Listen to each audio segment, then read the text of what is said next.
Основные усилия перегруппировки необходимо сосредоточить на своевременное совершение марша по маршруту Кватар, Давакара, Жаван.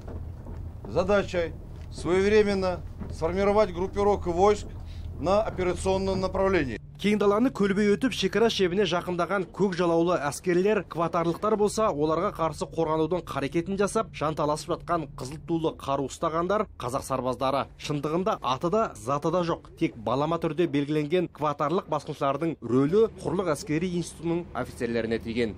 Дәлірек айтсақ, мына құжаттармен жұмыстау, жауынгерлік құжаттармен жұмыс істеу. Сол арқылы офицерлердің кәсіптік деңгейін арттырып, одан кейінгі кезде жаңағы уже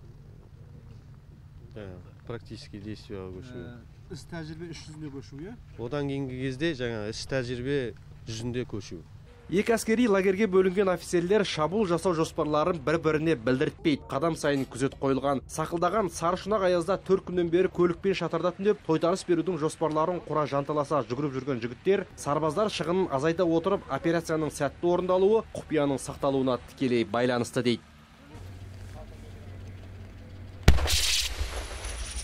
Құпия кеңес құруға ауыр артиллерия, танк, әуе шабуылы, десантшылар, құрлық әскерлерінің басшылары қатысқан. Қарулы күштердің құрамын сақтау мен шабуылдың нәтижелі болуы сарбаздардың көзсіз ерлігі ғана емес, қолбасшылардың күрделі жағдайдан шығуға қарым қабілетінің жетуі де маңызды. Жаңа талабына сай ұрыс қимылын ұйымдастыру үшін біріншіден офицерлер құрамы білімді болу керек. Бұл бір. Екіншіден сол білімді іс жүзінде, тәжірибе жүзінде іске асыра алу керек.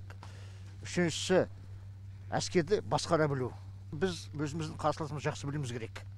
Бұл барлаудың нәтижесі, оларды анықтаудың нәтижесі, олардың қару-жарақтары, олардың құрылымдары және олардың іс жүзінде қандай тәжірибелері бар. Бұл бір. Екіншіден, жеңіске жету үшін біз өзіміздің әскерді моральды, психологиялық түрде дайындауымыз керек.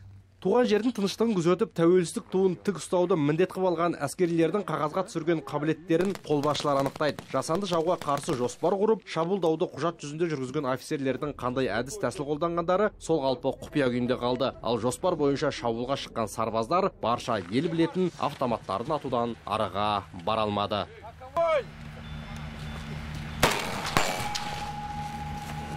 Әмірболат Құсайұлы, Әсет Құндақбаев, Алматы телеарнасы.